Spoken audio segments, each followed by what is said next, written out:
Hey everyone, and welcome. Today we're diving into the wild world of rational functions, and you're going to see how one single rule, something you probably learned in grade school, is the secret key that unlocks some of the most incredible looking graphs in all of algebra. Right? We've all had it drilled into our heads. You can't divide by zero.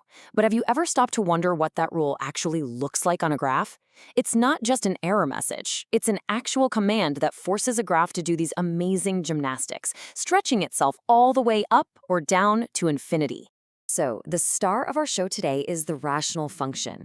And all it is, really, is a fraction.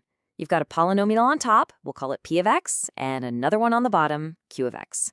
And believe me, the whole secret, all the action, all the drama, it all comes from that variable hiding down there in the denominator. That's it. That one forbidden move is the master key to everything we're about to do. It controls the breaks, the gaps, the long-term behavior, the entire shape of the graph. If you get this one rule, you've unlocked the whole story of the function. Okay, so first things first, we need to go on a hunt for these forbidding values. These are the numbers that just plain aren't allowed in our function's domain. And look, finding them is super simple. You just take the entire denominator, set it equal to 0, and then solve for x. Whatever you get, those are your problem spots. So if the function can't exist at these spots, what gives? Does the graph just have a hole in it? Does it hit a wall and just, turn around? What is actually going on at the edge of the function's world? Oh, it does something way more interesting than just stopping. At that forbidden spot, the graph creates an invisible wall. Think of it like an electric fence. The graph can see it, it can run right up to it, getting closer and closer and closer, literally forever, but it can never ever touch it. Now, this invisible wall has an official name. It's called a vertical asymptote. It's a perfectly vertical line, let's say at x equals a. And as our graph gets closer and closer to that line, it has no choice but to make a sharp turn and shoot straight up to positive infinity or straight down to negative infinity. So, how do we find them for sure? First, you want to factor the top and the bottom of your function completely. The numbers that make that denominator 0 are your suspects. But here's the catch, and this is the most important part. If one of those numbers that makes the bottom 0 does not also make the top 0, then bingo, that's your invisible wall. It's a confirmed vertical asymptote. All right, so we've got the up-close drama covered, those vertical breaks in the graph. But what happens if we zoom out, like way out? What's the long-term forecast? As x flies off to the right or to the left forever, where does our graph end up? This brings us to its partner, the horizontal asymptote. The best way to think about this is as the graph's cruising altitude.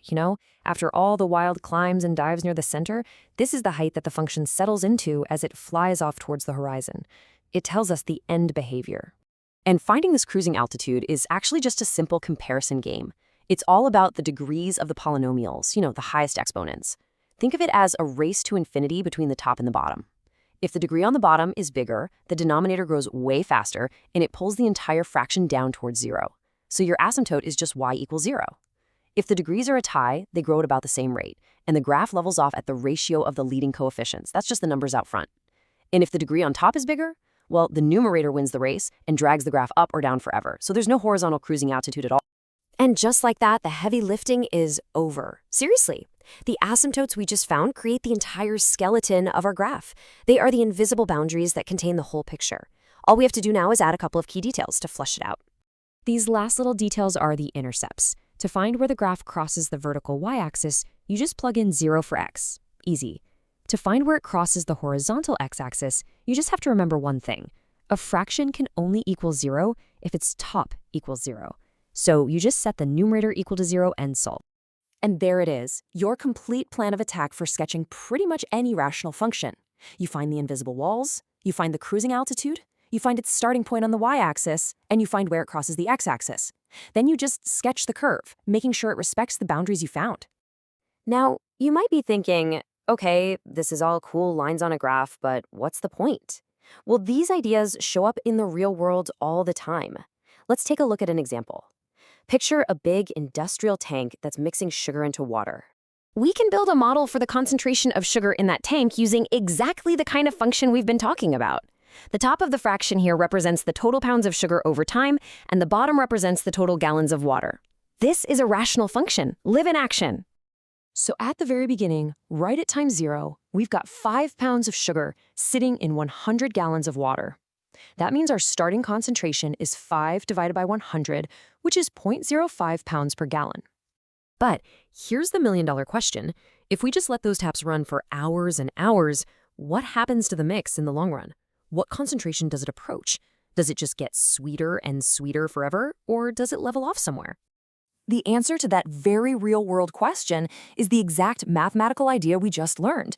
That long-run outcome is just a fancy way of asking for the end behavior of the function. To find the final concentration, all we have to do is find our graph's cruising altitude, its horizontal asymptote. So let's look at our function again. The degree on top is 1, right? It's just t to the first power. And the degree on the bottom is also 1. It's a tie. So what do? We take the ratio of the leading coefficients. That's a 1 on top and a 10 on the bottom. 1 over 10 is 0.1. And that's our answer. What this means is that no matter how long we let this machine run, for a day, a week, a year, the concentration of sugar in that tank will get closer and closer and closer to 0.1 pounds per gallon. That asymptote isn't just a line on a piece of paper. It's a real physical limit in that tank. So it turns out that old rule about not dividing by 0 is actually shaping the world around us. These invisible walls and cruising altitudes we see on the graph, they represent real physical limits, whether it's in chemistry or economics or biology. So the question is, what other limits in your world are just waiting to be described by a rational function?